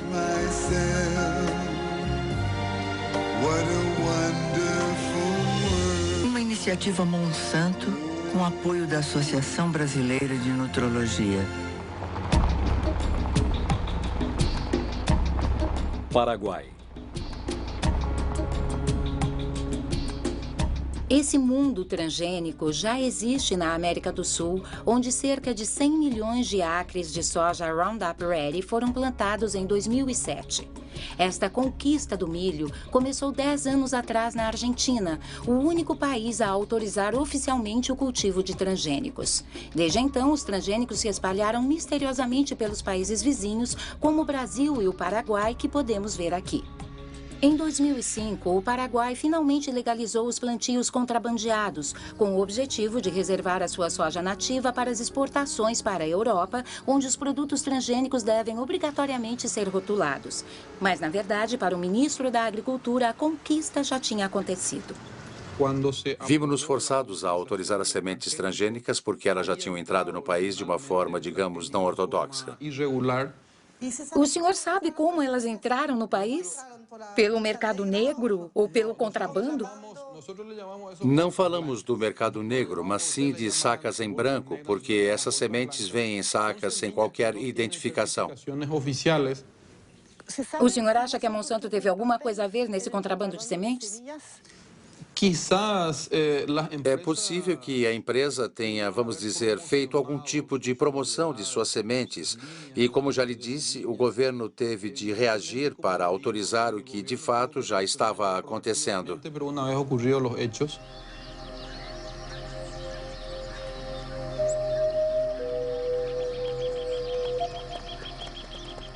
Qualquer que seja a origem deste contrabando, o fato é que ele foi extremamente rentável para a Monsanto.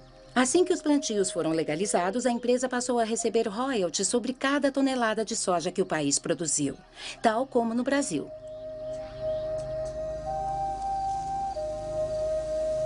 A partir de então, não houve trégua no desmatamento do Paraguai nem na expulsão de pequenos agricultores que se recusaram a entregar seus pequenos lotes de terra. Jorge Galeano dirige uma organização de pequenos agricultores que luta contra a proliferação do que ele chama de deserto verde. O que temos aqui é um exemplo da extensão do plantio de soja transgênica. Na verdade, é uma monocultura que destrói tudo à sua passagem. Antes tínhamos campos cultivados com tudo o que uma família precisava para viver. Plantas, árvores, mandioca, milho. Você acha que os plantios transgênicos podem coexistir com os plantios dos pequenos agricultores? Não, estamos certos que não podem. São dois modelos incompatíveis que não podem coexistir. É uma guerra silenciosa que extermina comunidades, famílias e pequenos agricultores. Além disso, destrói a biodiversidade do campo. Traz consigo morte, pobreza e doença, além da destruição dos recursos naturais que nos ajudam a viver.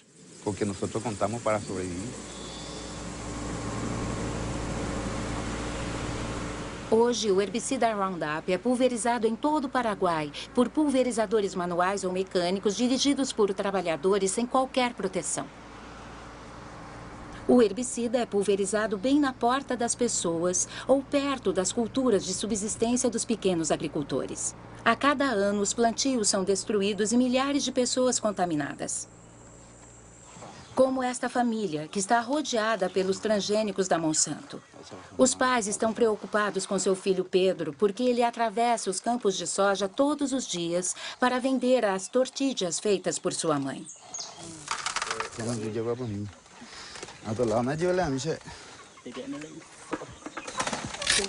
Há quanto tempo ele tem isto? Começou há 15 dias. Começou no pé dele e depois se espalhou. É como sempre começa.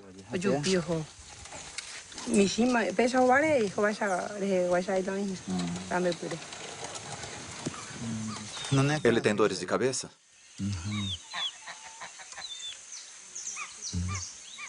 Está comendo? Muito pouco. Hoje ele não comeu o que eu fiz para ele. E tomou apenas um pouco de suco de frutas. E o irmão? Está melhor. Mas é tudo muito difícil. É assim que vivemos. Tomamos água contaminada.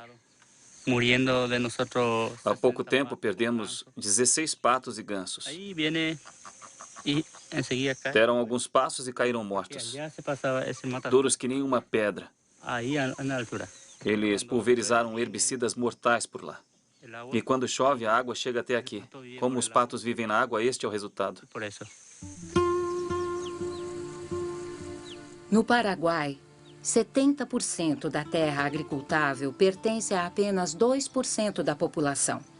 Com os transgênicos, essa concentração está aumentando. 3/4 dos agricultores de soja são estrangeiros que buscam tomar posse deste novo ouro verde. O veto a rações de origem animal após a crise da vaca louca e a recente euforia com os biocombustíveis fizeram os preços da soja disparar e aumentaram a demanda por sementes Roundup Ready. Segundo o último censo realizado no Paraguai, a cada ano 100 mil pessoas deixam as áreas rurais para viver em favelas urbanas. Destas, cerca de 70% fogem da soja transgênica da Monsanto, cujo destino é a alimentação das galinhas, vacas e porcos da Europa. Vamos falar sobre o modelo de produção da soja transgênica promovida pela Monsanto.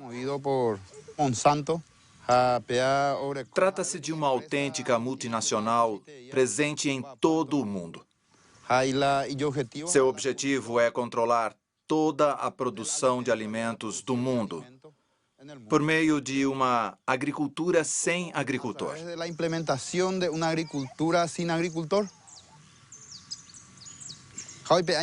A consequência é que a Monsanto está nos privando de nossa soberania alimentar, da nossa capacidade de alimentarmos a nós mesmos sem depender de ninguém mais. É por isso que dizemos que precisamos lutar por nossa independência, por nossa terra. Precisamos defender nossas comunidades, nossas famílias e o nosso país. No meu caso, a minha família mora na cidade, mas eu não quero ir para lá. Na cidade você tem de comprar tudo, até comida. Aqui, seja o que for que plantarmos, é nosso. Podemos comer o que quisermos. Mas na cidade não é assim. Se você não tiver dinheiro, vai ter de procurar comida nas latas de lixo.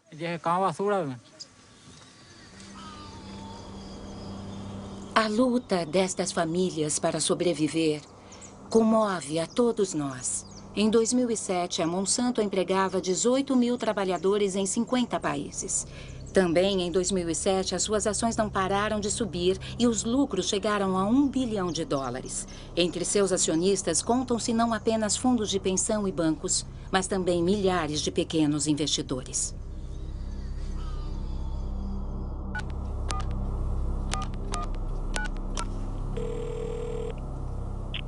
Chris Horner? Alô, Christopher. Marie-Monique Robin, da França. Sim. Nós realmente admiramos sua persistência, mas tivemos várias discussões internas sobre isso e lamento informar que não houve mudança na nossa posição inicial. Não há motivo para contribuirmos com esta produção. Acreditamos que não virá a ser positivo. Então, você entende.